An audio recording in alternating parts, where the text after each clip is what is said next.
So the story swap vault, it's a way of getting business really.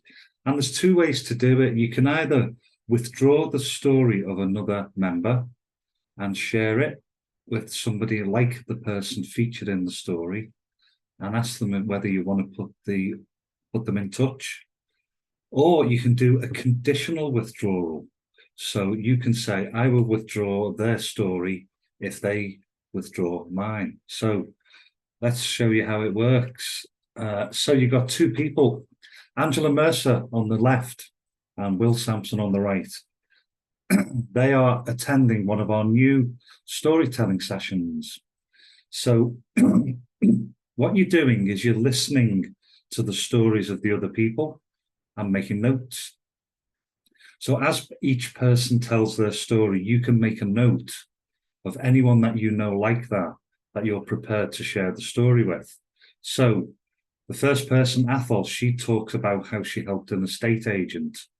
And Angela writes down the name of her good friend, Sue Brown, the estate agent. She is happy to share the story.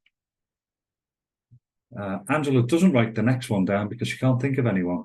But Will does. He hears the story about Mark revealing how he helped a building firm with banner stands and branded mugs for an exhibition they're about to attend. And Will thinks of Peter Dobbin, who he is sure he remembers hearing Peter say, I'm going to an exhibition. So he writes that name down and so on. So they listen to the other people and they each write down names of people they could potentially share the story with. And then they make their pledge. So they decide to pledge a conditional withdrawal. So they will share the story if the other person does the same.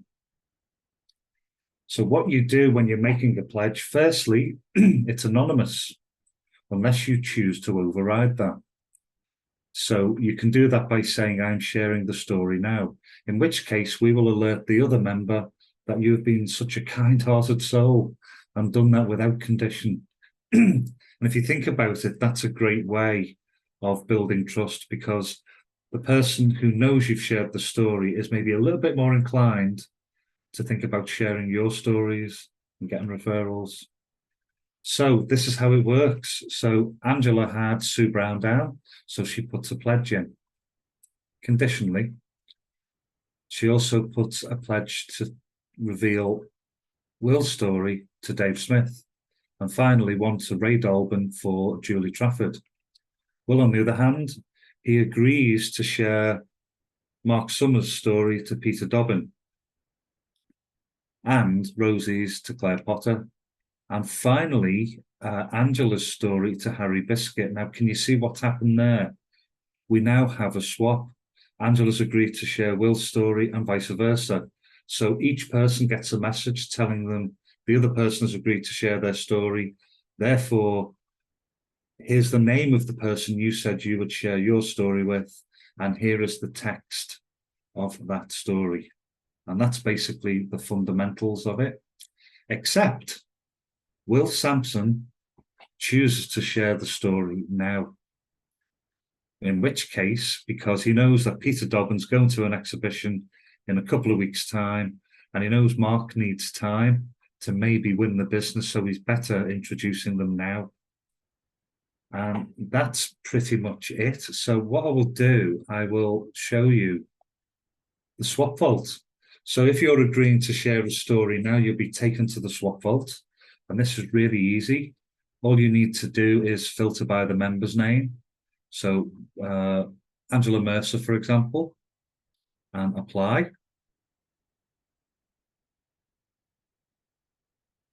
And we now just have Angela's stories. So Will can look up the story from Angela that he's interested in. And all he needs to do is click copy message. And can you see it's pre-written to reflect the story you heard? So, hi, such and such. I was on a Zoom call today listening to a mindset coach talk about how she helped a hypnotherapist, etc. I thought of you. So that's what we're doing. So all you need to do now is go to a blank message on WhatsApp or on a text message or email and basically change the name and hit send, and that's it. That's how we get each other referrals from the Zoom meeting. Thank you for listening.